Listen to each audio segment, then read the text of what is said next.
Hey guys, welcome back to Laughing Banana. So this week's video is going to be a little different than usual. I want to use YouTube to help educate and entertain people. Other times, I just witness extreme stupidity and I feel the need to expose it. Other than that, let's start the story. So I'm sitting at the lunch table in my office. That consists entirely of women that are either middle-aged or not quite middle-aged, but almost middle-aged, but kind of denying that the fact that they're almost middle-aged. And they like to talk about things like The Bachelor and hair dyes and how they're still single, but they sort of hate men at the same time. But then, there is this one girl. She belongs to that latter category, the younger, middle-aged woman, but not quite middle-aged yet. And she brings up the topic about tipping at restaurants. So she goes in saying, why do you always have to tip at restaurants? Why don't you tip your sales rep at the clothing store? So in that regard, I agree, it makes sense. It's weird that if you're served well at a clothing store, you would never tip, but at a restaurant, regardless, you typically are expected to.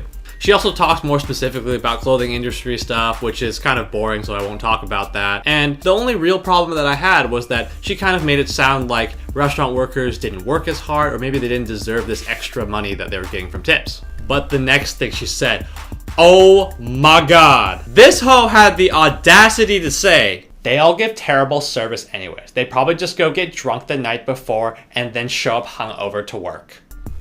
Now, at this point, you can guess that I'm not too happy about that. Now, before I go off on her, let's start with a reasonable argument. Restaurant work is hard. It's stressful and oftentimes physically demanding. Any job is hard. I'm sure in clothing, there are lots of challenges that they face too. I've worked in restaurants and I haven't seen clothing, but I'm sure those industries have their own challenges. But with that said, you gon' tell me that these people work that hard and they just do nothing but get drunk the night before? Shut the hell up! That comment alone tells me you know nothing about restaurants and you probably don't know anything about food either.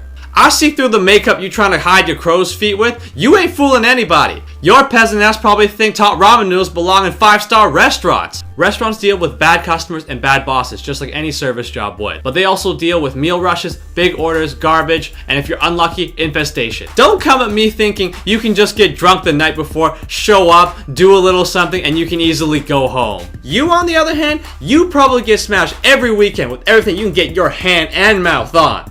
With your hoe ass. You probably have a walk of shame every Sunday, straight to the drugstore, picking up that Tylenol and Plan B. Oh, that's right, I went there. Yeah, what's up, what you gonna do? I probably catch you outside, missing a fake eyelash and walking down the street barefoot, you ratchet ass. For those of you who do work in food service, I hope you were as offended as I was. Whether you're a cook, server, dishwasher, it doesn't matter. All of those jobs have challenges, and they're by no means that easy that you can just sit around and do nothing, or even get drunk the night before.